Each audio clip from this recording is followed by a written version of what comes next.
ಈ ತರ ಜರ್ಮೇಷನ್ ಆಗ್ತದೆ. ಕೊಳೆ ರೋಗ ಬರ್ದೇ ಇರಲಿ, ನೆಮ್ಟ್ರೋಡ್ಸು ಮೇನ್ ಫೀಲ್ಡ್ ಅಲ್ಲಿ ರೈತರಿಗೆ ಬರಬಾರ್ದು ಅಂತ ಹೇಳ್ಬಿಟ್ಟು ನಾವು ಅದನ್ನೆಲ್ಲ ತೆಂಗಿನಕಾಯಿ ಗೊಬ್ಬರಕ್ಕೆ ಸೇರಿಸ್ತೀವಿ. ಸುಮಾರು ಒಂದು 20 ಲಕ್ಷ ಸಸಿ ಇದೆ. 20 ಲಕ್ಷ ಸಸಿಯಲ್ಲಿ ಒಂದೇ ಒಂದು ಸಸಿ ಕೊಳೆ ರೋಗದ ಸಸಿ ತಗೊಬೇಕಂದ್ರೂ ಸಿಗಲ್ಲ. ಯಾಕೆ ಕೊಳೆ ರೋಗ ಬರಲ್ಲ ಅಂದ್ರೆ ಟ್ರೈಕೋಡರ್ಮಾ, ಸೂಡೋಮೋನಾಸ್, ಪೆಸ್ಲಮೈಸಿನ್, ಆಮೇಲೆ ಸ್ಟೀಮ್ ಸ್ಟರ್ಲೈಸ್ಡ್ ಕಾಯರ್ ಪಿತ್ ಹಾಕ್ತಿವಿ. ಅದರಿಂದ ಯಾವುದೇ ಕಾರಣಕ್ಕೂ ಕೊಳೆ ರೋಗ ಬರಲ್ಲ. ನಾವು ಯಾವಾಗ ಹೆಲ್ತಿ ಪ್ಲಾಂಟ್ ಕೊಡ್ತೀವಿ, ಹೆಲ್ತಿ ಹಾರ್ವೆಸ್ಟ್ ಮಾಡ್ತಾನೆ ರೈತ. ನಮ್ದು 2 ಎಕರೆಯಲ್ಲಿ ನರ್ಸರಿ ಇದೆ ನೋಡಿ. ಈ ತರ ರೂಟ್ಸ್ ಬಂದಿದೆ ನೋಡಿ.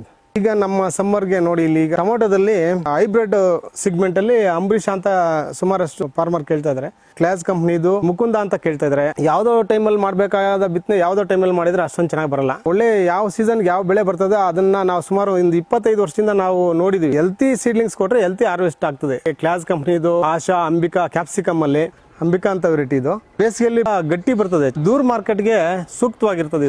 ಇದು ಚೆರಿ ಟೊಮೆಟೊ ಅಂತ ಹೇಳ್ಬಿಟ್ಟು ಇದು ಒಂದು 100 kg 50 kg ಈ ತರ ತಗೊಳ್ತಾರೆ ಡೈಲಿ. ಅಂದ್ರೆ ಒಳ್ಳೆ ಪ್ರೈಸಸ್ ಇರ್ತದೆ. ಇದು ಏನಂದ್ರೆ 1 kg ಬಂದು 150 ರೂಪಾಯಿ 200 ರೂಪಾಯಿವರೆಗೂ ಹೋಗುತ್ತೆ.